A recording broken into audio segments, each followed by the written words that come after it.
নমস্কার, কেমন আছেন সবাই? সুদীপ্তার রান্নাঘরে সকলকে স্বাগত।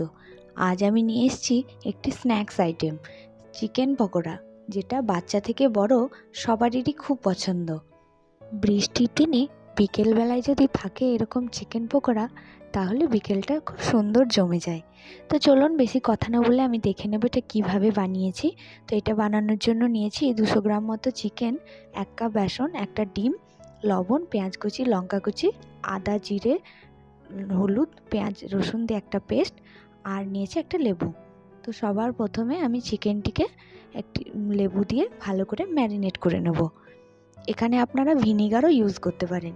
এতে কি হবে, আষ্টে গন্ধটা চলে যাবে চিকেন থেকে, আর চিকেনটা নরম হয়ে যাবে অনেকটা। তো এটা ভালো করে ম্যারিনেট করে আমি 2 মিনিট মতো রেখে দেব।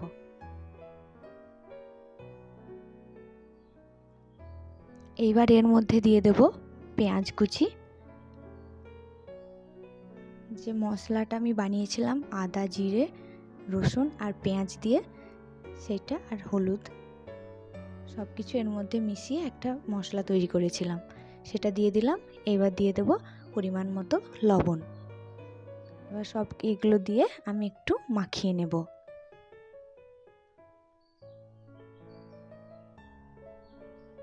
তো আমার এটা মাখানো হয়ে গেছে। এবার এর মধ্যে দিয়ে দেব ডিমটা দিয়ে এবার ভালো মতো মাখিয়ে তারপরে আমি বেসনটা অ্যাড করব, যাতে আমার বুঝতে পারি আমি যে আমার কতটা বেসন লাগবে। বেশি বেসন দিলে তখন কিন্তু এটা আর ভালো লাগবে না খেতে। তো আমার মনে হচ্ছে পুরো বেসনটাই লেগে যাবে। তো এটাকে দিয়ে আমি ভালো মতো এবার মাখিয়ে নেব।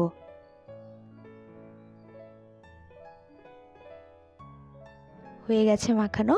এইবার আমি লঙ্কা কুচিটা অ্যাড করব। লঙ্কা কুচিটা আমি পরেই দিলাম, কারণ প্রথমে লঙ্কা কুচি দিয়ে মাখাতে গেলে অনেক সময় হাতটা জ্বালা করে, তাই সব কিছু মেখে নিয়ে উপর দিয়ে লঙ্কা কুচিটা দিয়ে হালকা হাতে একটু মাখিয়ে নেব। তো আমার সব কিছু মাখানো হয়ে গেছে। এবার দিয়ে দিচ্ছি কড়াইয়ে পরিমাণ মতো তেল। তেলটা গরম হলে এবার আমি এক এক করে পকোড়াগুলো ছেড়ে দেব। পকোড়াগুলো ভাজার সময় গ্যাসের ফ্লেমটা কিন্তু লোতে রাখতে হবে, নাহলে উপর থেকে পকোড়াগুলো লাল হয়ে যাবে, মনে হবে ভাজা হয়ে গেছে, কিন্তু ভিতরে কাঁচা থেকে যাবে। তো এখানে আমার পকোড়াগুলো একদিক ভাজা হয়ে গেছে, এবার উল্টে দিলাম। তো পকোড়াগুলো প্রায় ভাজা হয়ে গেছে। এবার এগুলোকে আমি নামিয়ে নেব।